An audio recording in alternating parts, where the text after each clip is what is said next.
On January of 1990, workers of a local sand dredging company found a mysterious, thin, and crinkly piece of metal at the Lumbang River along Laguna de Bay. The piece of metal has the dimensions of about 30 by 20 centimeters or 11.8 by 7.9 inches, and it possesses writing etched on one side of the surface. Thinking that its value, they eventually sold that piece of metal to the National Museum of the Philippines after failed attempts to sell it to buyers and collectors of antique objects.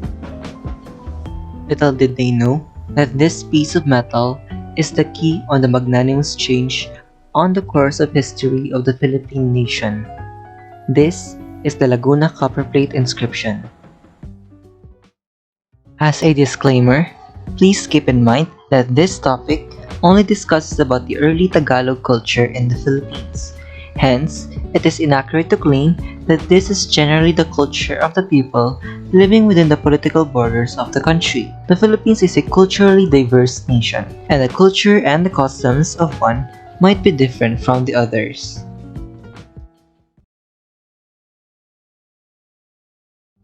Coined by Anton Posma, a Dutch anthropologist who is interested in Philippine studies, the Laguna Copperplate inscription, or the LCI, is an artifact that proves that there are settlements and civilizations of ancient Filipino as early as the early 900 AD or the 10th century. This means that the former perception of ancient Filipinos existing as recent as the 16th century is apparently inaccurate, meaning that the timeline of the classical period of the Philippines spans for 7 centuries or more. This also means that the ancient Filipinos probably have kept up with the Srivijayan Empire as well as the kingdoms of Champa and Khmer that mostly interacts on trading and cultural exchange. The LCI is a certificate of full acquittal of debt of a man named Namuara in his honor, decreed by the chief and commander of Tundun. It is a 10-line document all written using the early Kawi script prevalent around 10th century, which some traces of the script can also be found from Bali, Indonesia up to central Vietnam. The LCI does not follow the conventional way of formulas of decrees according to the setting and the period, as it lacks the introduction of the title and the name of the monarch of the time. Allegedly, another piece of metal was found at the same time the LCI was found at the dredging site.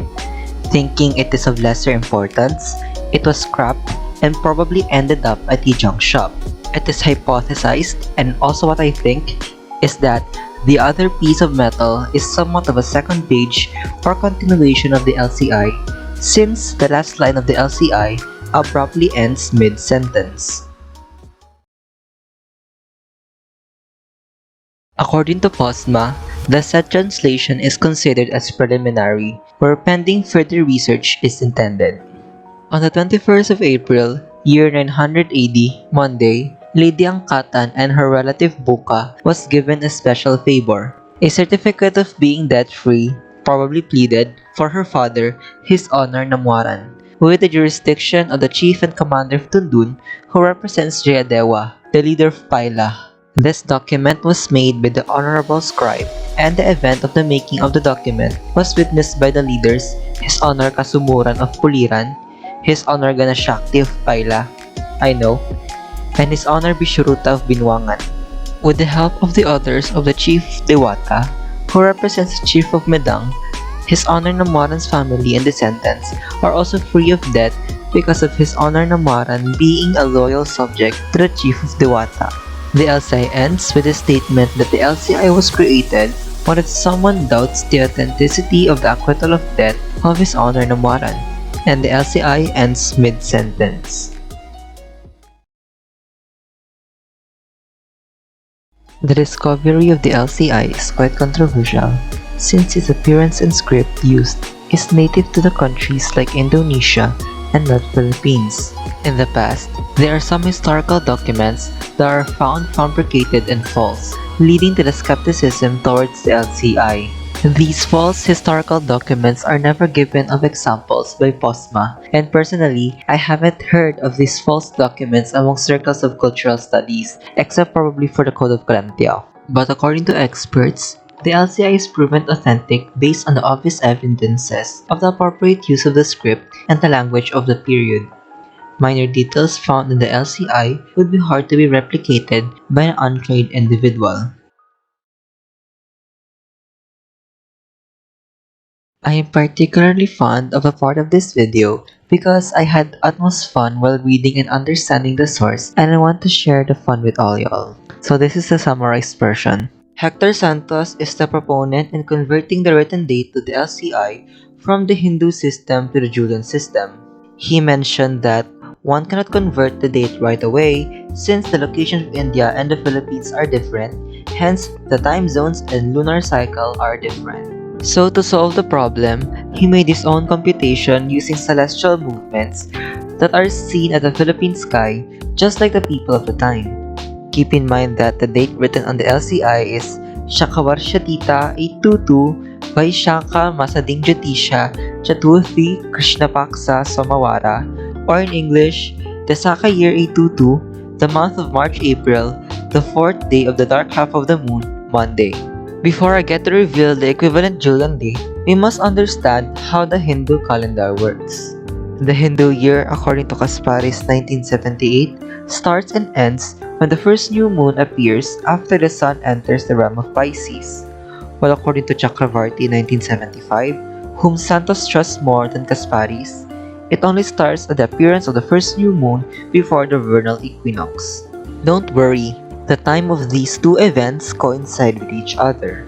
The Hindu calendar is divided by 12 months, and each month is divided by two halves that are called Paksa. The first half of the month is called Shukla Paksa, which is the bright half of the moon or the waxing moon. The second half of the moon is called Krishna Paksa, which is the dark half of the moon or the waning moon. Each Paksa has 15 tithi or lunar day, which has a duration from the start of sunrise and ends at the sunrise of the next day. Just like the Western calendar, the Hindu calendar too also has a 7-day week system. We are now going to start converting the date of the LCI to its Julian counterpart. In converting the Hindu year value to the Western counterpart, 78 is added. This is because on the year 78 AD, King Chashtana of the Western Kshatrapas ascended the throne in 78 CE. So the year Shaka 822 plus 78 years is equal to 900. So 900 AD is the Julian equivalent to the year Shaka 822. To determine the other parts of the date, Santos collaborated with Robert W. Oliver from Oregon, in which they used a computer programming language called QBasic in analyzing and formulating the lunar phases on February to May of 980, set in the location of Manila. The program gave the date and time of the lunar phase, as well as if the moon is a new moon or a full moon. So let's start. The sun entered the realm of Pisces on February 14 at 7:21 p.m. Manila time, according to Kasparis. The vernal equinox occurred on March 16 at 1:41 a.m. Manila time, according to Chakravarti. The first new moon after the sun has entered the realm of Pisces, as well as the last new moon before the vernal equinox, appeared March 4 at 9:31 p.m. So, the new Hindu year starts at the sunrise of March 5. From March 5, count 15 days for 2 times to get the first month of Chaitra. That makes April 3 as the first tithi of the second month of Vaishakha, our desired month. To get the first tithi of Krishna Paksha, the second half of the month, count 15 days from April 3. That arrives to April 8. Since we are finding the fourth day of the Krishna Paksha half, we are adding 3 days to April 18, which is April 21. April 21, according to the Julian calendar, is on the Monday, while Somawara is Monday.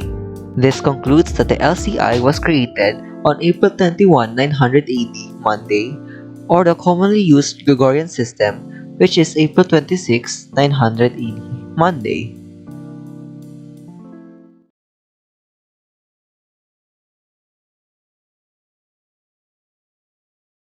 The script used in the LCI is the early Kawi script that is derived from the Pallava script that originated from India. Luckily, the LCI uses a standard form of the Kawi script with little to no variation among the set of letters. Surprisingly, the LCI contains two typographical errors since our beloved Honorable Scribe is also human. On line 3, they forgot to write the character tra, so using two dots placed on each side of the character, they place it below and between the characters it should have been in first place. The other one is found on line 4. They forgot to write the suffix d in Barjani even though the word is repeated 3 more times. The LCI uses Old Malay as its main language. The LCI probably used it because it is the lingua franca of the maritime Southeast Asia on trade and commerce. The LCI also uses words from Sanskrit for technical terms as well as stating the astronomical date of the document, and from Old Javanese for addressing the titles of leaders. Found within the LCI are words that still exist in modern Tagalog such as lady, child, name, personal marker, title, debt, doubt, and in front. The personal and locational names help in determining the politics and the environment the LCI is subjected into. The only confirmed personal name in the LCI is Buka from Old Malay because it succeeds the personal marker C, which is also found in modern Tagalog. The other possible personal names are divided into two. The first names are of Old Malay in origin and the other are of Sanskrit in origin. Old Malay names are Angkatan, Buka, Kasumuran, and Namwaran. Sanskrit names are Vishuruta, Ganashakti, and Jayadewa. According to Posma, it is worth mentioning that in Catalogo Alfabetico de Apellidos, a decree of the Spanish government to Filipinos in 1849, there are surnames that are similar to the personal names in the LCI such as Angkatan, Buka, Diwata, Paila, Puriran, Sumuran, and Tundo. The place names are also divided into two, Old Malay and Sanskrit in origin. Old Malay place names are Binwangan, Paila, and Puliran, while Sanskrit place names are Dewata, Nuldang, and Tundun. Posma's first theory is that Puliran might be the modern-day Puliran located in southeast of Laguna de Bay area, and Paila might be, mostly might not be, Pila, Laguna. These theories are made because he read the dictionaries of missionaries of the time stating that Paila is a place in the Puliran region, while on contrary, LCI mentions it as two separate entities. Personally, I think Paila was ceded to the territory of Puliran since the timeline of 10th century to early Spanish period is a long as time.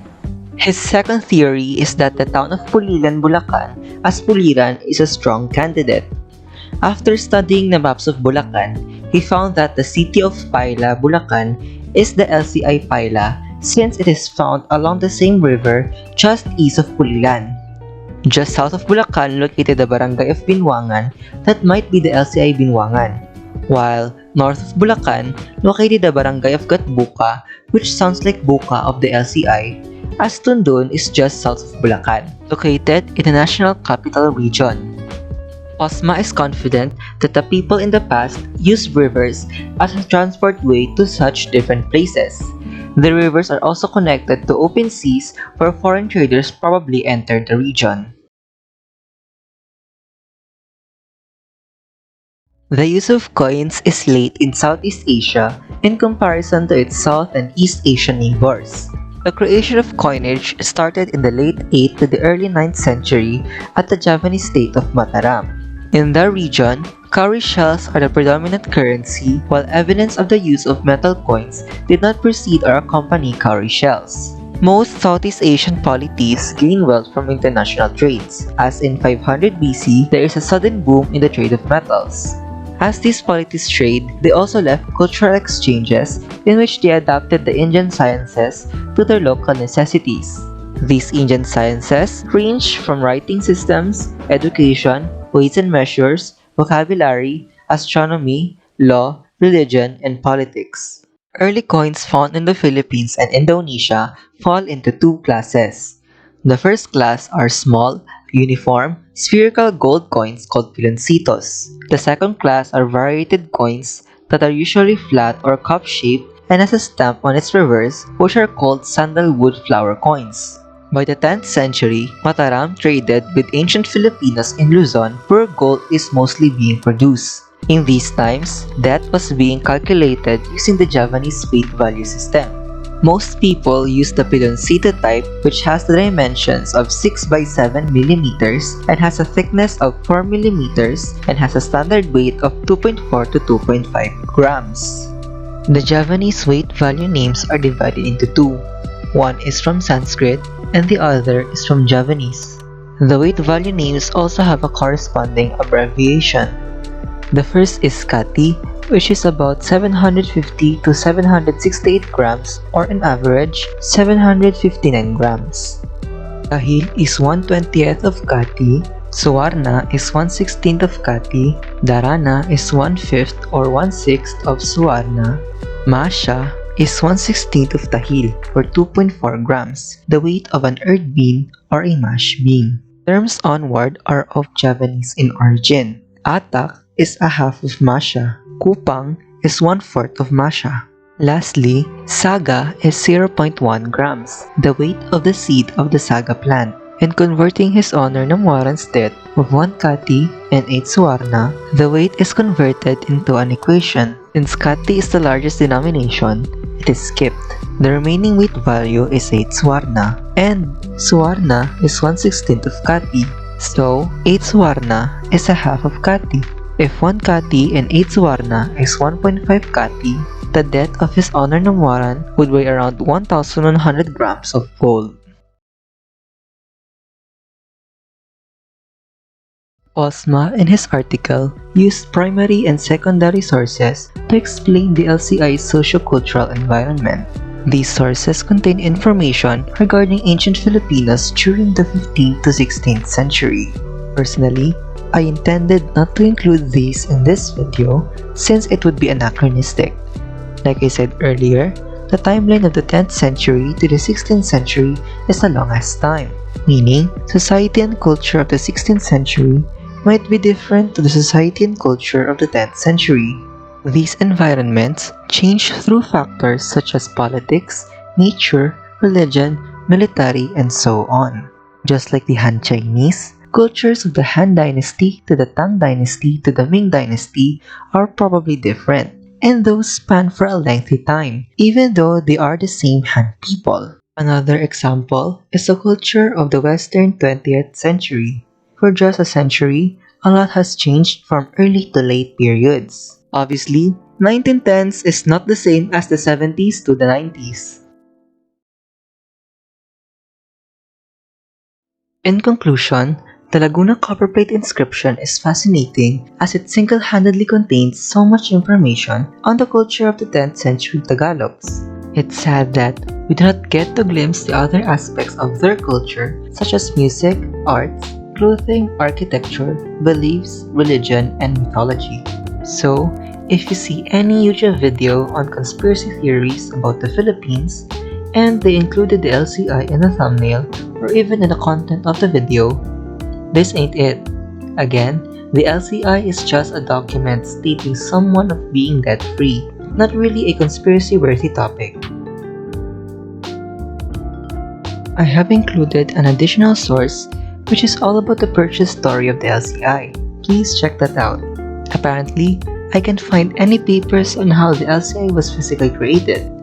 I have read somewhere that the LCI was created by being directly written on the hard material itself, while the Javanese wrote while the metal is hot and soft. Obviously, as you can see, this is the first video in this channel, and I really love to get support from you just by liking and sharing this video and subscribing to this channel. This will help a lot. Thank you so much for watching. From Salingogan.